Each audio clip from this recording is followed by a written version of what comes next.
Hello，大家好。咁今個影片呢，就會同大家介紹一個叫做木工用嘅封邊神器啦。咁點解我會買呢一個咁嘅神器呢？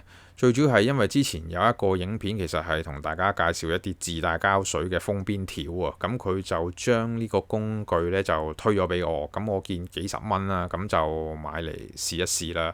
咁睇下呢個橙色嘅封邊器啦，其實佢個構造呢都只不過係揾一嚿電工木，咁就然後夾住咗呢一個戒刀片嘅。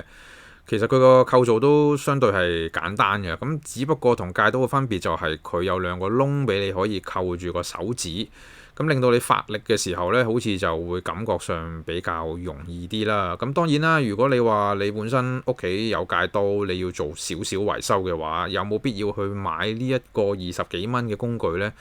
我覺得就真係冇嘅，可以唔買嘅。咁但係你話買咗呢個係咪真係容易咗呢？係咪達到一個神器嘅目的呢？我又覺得佢又唔係真係咁神嘅啫。咁所以你話值唔值得買呢？就睇下啦。如果你覺得睇落好似好好用嘅話呢，咁你可以試下嘅。我自己就覺得我比較適應用戒刀多一啲啦。跟住黑色呢嚿呢，其實係一個刮刀嚟嘅，最主要係喺大家用個神器刮完條邊嘅多餘部分之後啦，咁佢會係變成一個比較界手嘅邊位啦。咁用呢一個刮刀呢，就可以令到佢嗰個界手嘅邊位呢變翻圓啊。咁可能大家就咁睇呢，都未必知道我做緊咩啦。可能俾翻個圖嘅相片，大家睇容易啲去理解啊。其實呢個工具同樣地，我都係之前用戒刀就已經可以代替到佢。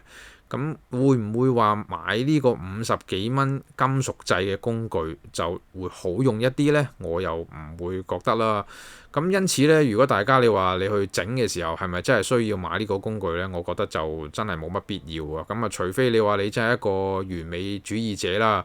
實際上即係當我哋去做家具嘅封邊嘅時候呢，你真係唔會攞個放大鏡去睇下你嗰條邊係咪真係圓得好完美啊。因此咧，我覺得就呢個工具就冇乜嘢好大嘅作為啦。我自己最常用嘅組合呢，其實就係收邊機再加埋戒刀嘅，咁啊已經處理晒我所有封邊嘅工作。最主要你去揀工具嘅時候呢，就視乎翻你嗰個封邊嘅材質啦。譬如你話係一啲木皮嘅話呢，佢本身都好薄啊。咁用戒刀嘅話呢，已經非常之容易處理啊。咁但係譬如你話用一啲現成嘅封邊條，甚至乎你話用膠板直接做封邊嘅話呢，因為比較厚嘅材質呢，如果你用戒刀呢，你可能劏好多下都未必劏得開嘅。因此收邊機呢，有陣時就會比較方便一啲。如果你話要到底呢啲封邊神器係咪真係天下無敵，我覺得就肯定唔係㗎啦。咁但係一般你話家用嘅情況底下呢，可能就會比較適合一啲啦。我哋日常情景呢，有咩情況底下要用到封邊器呢？其實譬如係啲櫃邊啦，譬如話一啲台邊呢，都有機會嗰條封邊條係甩咗啊、斷咗啊，咁就有機會會用到嘅。其實喺淘淘嗰度買一餅嘅封邊條啦，再加個膠水，再加個封邊神器，其實成件事都唔使100蚊，你都可以嘗試下喺屋企嗰度做下維修嘅。就以呢張台嚟做例子啦。咁首先我哋清咗嗰條舊嘅封邊條啦，清完之後呢，就睇翻嗰個底本身係咁夠平滑啦。譬如有啲膠水呢，可能會黐住咗少少木，就冇甩到嘅，咁嗰啲可能你就要再揾戒刀啊，或者揾鏟啊，甚至乎你要用一啲粗嘅砂紙去進行一啲嘅打磨啦，咁啊令到佢個面就完全平翻晒就 OK 噶啦。咁嗰啲舊嘅膠水呢，其實就冇需要清走嘅。咁呢啲呢，就係現成嘅封邊條嚟嘅。咁首先就將佢裁出咗一個適合嘅長度先啦。咁然之後咧，就可以喺兩邊，即係喺封邊條同埋喺個台嗰度咧，就搽上納士德膠水噶啦。膠水咧通常都係等5至10分鐘啦，咁然後用手指掂一掂個面，咁佢少少黏黏地嘅話咧，就可以將佢哋兩邊黐埋一齊噶啦。咁你見到我咧就係追齊咗個台面嘅，嗰條邊係追齊咗個台面嘅，咁啊留翻個底嗰邊去加工嘅。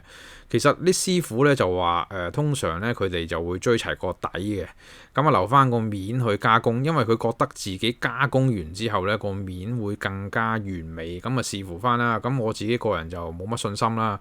我覺得揾手 feel 到呢，佢貼近個面呢，大約都我諗有99分嘅啦，咁就算數啦。咁費事一陣間，如果我追齊個底，再去面度加工，萬一自己啲手工唔夠好而出錯嘅話呢，咁可能就會令到無法挽救啊，要重新再做過。咁啊，所以到底係應該你追齊個底定追齊個面呢？就視乎你自己對你自己嘅技術有幾大嘅信心啦。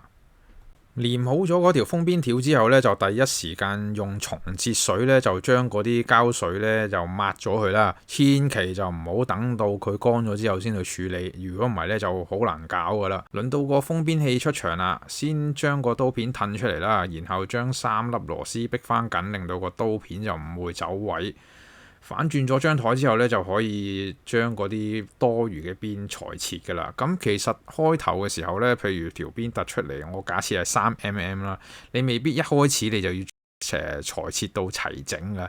你可以試下輕輕裁切1mm去試一試練一練手先。咁啊覺得係用得順嘅時候呢，你先至去裁啱佢，就貼住嗰張台嘅面，然後將嗰個刀片呢就劃過去，將個多餘部分裁切出嚟。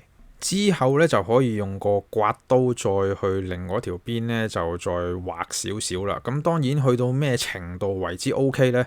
你接受到就 OK 啦。千祈就唔好諗住都好似爭少少喎，俾多下啦，俾多下啦，俾多下嘅話呢，隨時就有機會見肉㗎啦。即係嗰條邊呢，過咗籠呢，就直頭見到嗰個木底啊，咁啊變咗成條嘢失敗咗，重新又要再做過㗎啦。今次嘅影片呢，就嚟到呢度啦，咁我哋遲啲再見啦，拜拜。